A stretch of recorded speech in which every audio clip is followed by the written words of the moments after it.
itafuteni kwanza ufalme wa Mungu na haki, mengine mtazidishiwa. Na wengi tulikuja hapa kutafuta Bwana. Bwana akuzidishie, Bwana akuzidishie, Bwana akuzidishie. Na niseme hivi, baraka zenye hazikukuwa zinatazamiwa zako, Bwana akupatie zaidi ya kawaida. Bwana akupatie zaidi ya kawaida.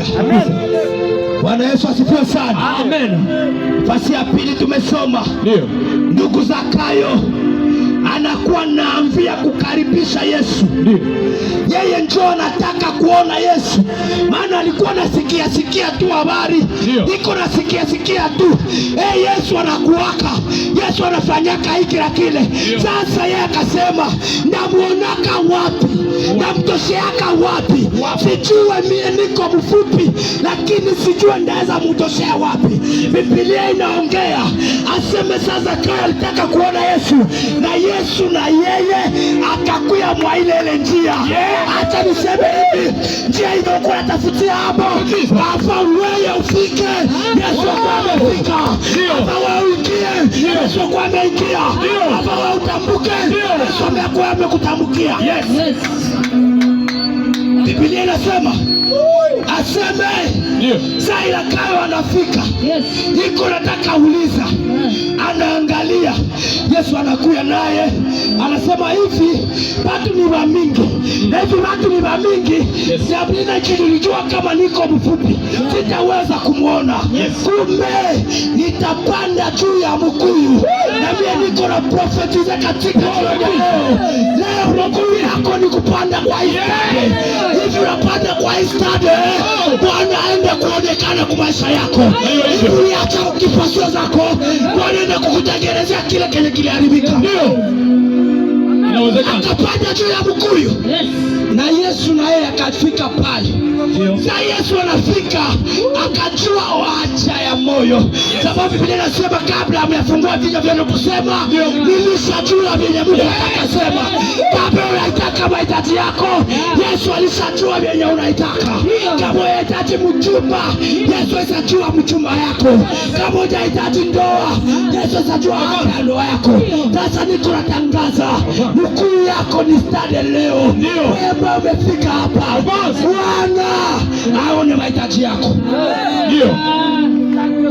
Basi Bwana aliona hitaji ya Zakayo, akasema leo hivi ulikia tu nitafuta, na utaniona. Leo ulikia nitafuta, na utaniona.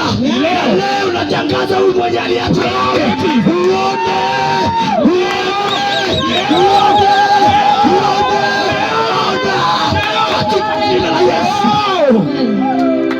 Katika jina la Yesu, katika jina la Yesu, uende kuona yenye ulikuwa unalilia miaka, uende kuona yenye ulikuwa unalilia siku, uende kuona yenye ulikuwa unalilia kazi. Kama ni kazi uende kuiona, kama ni nyumba uende kuiona, kama ni upangela kutosheka, leo mimi nakusihi uende uione. Inawezekana. Bwana Yesu asifiwe. Amina. Bwana Yesu asifiwe. Amina. Amina. Amen. Biblia inasema hivyo. Yesu akaona Zakayo pale. Sana muona, anamwambia hivyo, Zakayo shuka mbio, shuka. Na maana leo nalipasa niingie wapi? Mwako. Sasa sana sema leo nalipasa niingie mwako. Nani mwenye kona bezwe Yesu aingie mwake leo? Yesu aingie mu nyumba yako, aingie mu kazi yako, aingie mu watoto yako, aingie mu nyumba yako, katika jina la Yesu Kristo. Leo iwezekane, leo iwezekane, leo iwezekane. Biblia inasema akamwambia naingia. Sali ingia. Basi ndo bakasisemesha. Haleluya. Amina. Bwana Yesu asifiwe. Amina. Nikwambie, ambia mwako pembeni yako, hata ukwe zondo hautazuia miracle yangu. Hata ukwe zondo hautazuia miracle yangu. Hautazuia miracle yangu. Hautazuia miracle yangu. Basi ndo wanaanza sema, atende ingia mnyumba ya mfanya dhambi. Sasa nikuulize hivi, wewe mshashije wengine wanakuaba na msinifu. Sasa wewe njia zako ziko wapi? Njia zako ziko wapi? Wewe ushakatalia watoto wa wengine wasiole wake. Bwana na wako leo wanakuwa bakesheni. Niko natangaza leo, Yesu anaingia, anatuhesabilia dhambi ya kale napita, tumehesabiliwa upya.